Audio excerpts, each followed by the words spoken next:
নমস্কাৰ বন্ধু বান্ধৱীসকল, আমাৰ পাকঘৰলৈ আপোনালোকক স্বাগতম। আজি আমৰ আচাৰৰ এটা ৰেচিপি লৈ আহিছোঁ। চাওঁচোন আহক কেনেকৈ বনালোঁ। এই আম বাৰী আমাৰ এই আমখিনি এতিয়া ফালিম। এতিয়া পাৰোঁতে মানে ফাটি গ'ল, পাৰোঁতে ফাটিলে এইখিনি এতিয়া আচাৰ কৰিব লাগিব। আচাৰ কৰি এনেকৈ টুকুৰা টুকুৰ কৰিম। এতিয়া টুকুৰাটো দেখুৱাওঁ। বাকলি সৈতে কৰিম।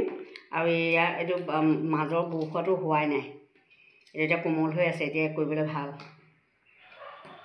গুটিটো এনেকৈ উলিয়াই পেলালোঁ। এতিয়া নিমখত দুদিনমান থৈ দিব লাগিব। আকৌ কোমল হ'লে ৰ'দত দিব লাগিব। 2 বা 3 দিন থ'ম আৰু চাই লওঁ হেৰিয়ত নিমখত। তাৰপিছত আৰু টানকৈ শুকুৱাব লাগিব। পিছত শুকুৱাই গ'লে হেৰি আচাৰ কৰোঁতে দেখুৱাম। খাবলৈ ভাল হয় দেই আমৰ আচাৰ।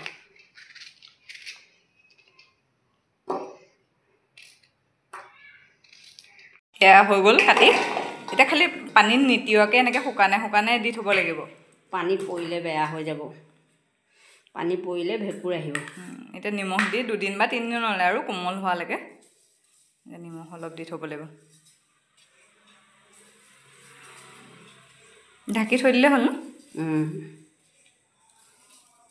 এয়া হৈ গ'ল। এতিয়া নজোকাওঁ, এনেকৈ নিমখটো ওপৰৰ পৰা গলি তললৈ গৈ থাকিব। আকৌ 2 দিনৰ পাছত শুকুৱাওঁতে আকৌ দেখুৱাম আৰু। বস্তুটো মানে লেৰেলিব লাগে, নিমখতে কোমল হৈ যাব লাগে। কোমল হ'লে ৰ'দত দি দিব লাগে। 3টা বা 2টা ৰ'দত অকণমান টানকৈ শুকুৱাই দিব পাৰিলে আচাৰটো ভাল হ'ব। পানীও নাথাকে আৰু নিমখৰ হেৰিটোও নাথাকে, তিতি থকা ভাৱটোও নহয়।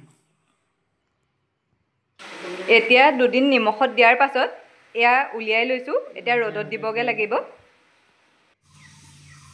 এয়া চাওক, ইমানটো জোখলৈকে কোমল হ'লেই হ'ল আৰু। আমখিনি এটা ৰ'দত শুকুওৱা হ'ল। এতিয়া শুকুৱাই আনিছোঁ, এটা ৰ'দতহে দিছোঁ। তাৰপিছত এতিয়া ইয়াত মই অলপমান হেৰি দিম, এই জিৰা গুড়ি, এয়া জিৰা গুড়ি কৰি থোৱা আছে, জিৰা গুড়ি, ধনিয়া গুড়ি আৰু জলকীয়া গুড়ি, এই 3 ভাগ একেলগে ইয়াত এতিয়া এনেকৈ দি সানি পেলাম। হালধি মই আগতে অকণমান দিছিলোঁ। এতিয়া এটা ৰ'দত দিয়াৰ কাৰণে অলপমান শুকোৱাৰ কাৰণে এই মছলাখিনি লাগ নাখাব নহয়। সেইকাৰণে অকণমান মিঠাতেল দি এনেকৈ অকণমান সানি দিম। সানি পেলাই এটা ৰ'দত, আজি ৰ'দটোত আকৌ অলপ দেৰি দি দিম।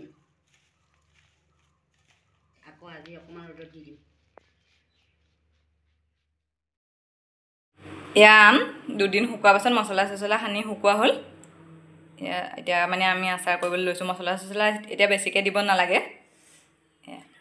এতিয়া এইফালে এয়া মেথি গুটি, এয়া ধনিয়া, এতিয়া অকণ ভাজি ল'ব লাগিব। অকণমান শুকান কেৰাহীত এনেই গৰম কৰি লৈ পেলাই মিক্সিত গুড়ি কৰিব লাগিব। এইকেইটা জলকীয়া,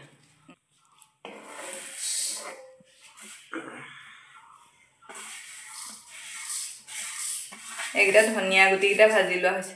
এইকেইটা মেথি গুটিকেইটা একেলগতে ভাজিম। এতিয়া জলকীয়া,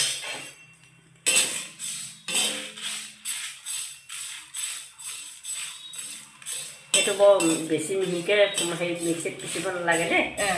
অকণমান ৰাফকৈ পিচিবা, মানে বাকী মিহি মছলাখিনি দিয়া আছে যে। দিয়া আছে। ধনিয়াটো অকণমান ডাঙৰ হৈ থাকিলে ভাল হয় খাবলৈ। এয়া ইমানটো জোখলৈকে ভজা হ'ল আৰু এতিয়া মিহি কৰি ল'ম। এয়া এনেকৈ মাজে পিছা হৈছে আৰু বেছি নহয়, অকণমান দুফাল কৰি দিলোঁ। এইখিনি জলকীয়াখিনিও বৰ ভালকৈ পিছ খোৱা নাই আৰু ইমানটো জোখৰ ৰাখি দিলেই হ'ল। এতিয়া তেল গৰম কৰিম, মিঠাতেল দিব লাগিব।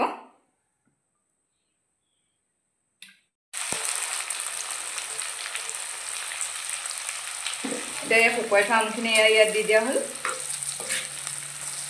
এতিয়া বেছিকৈ শুকালেও ইয়াত মানে এনেকৈ যদি ভাজি দিয়া তলত কোমল হৈ যায়। এতিয়া আমি 2টা ৰ'দহে দিছোঁ। এয়া মছলা, ধনিয়া গুড়িখিনি এতিয়া বিশেষ নাই দিয়া, মানে সেই আগতে দি থোৱা আছে কাৰণে দিয়া নাই শুকুৱাবলৈ দিওঁতে।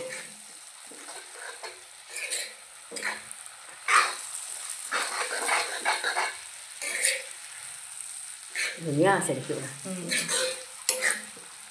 এয়া হৈ গ'ল দেই।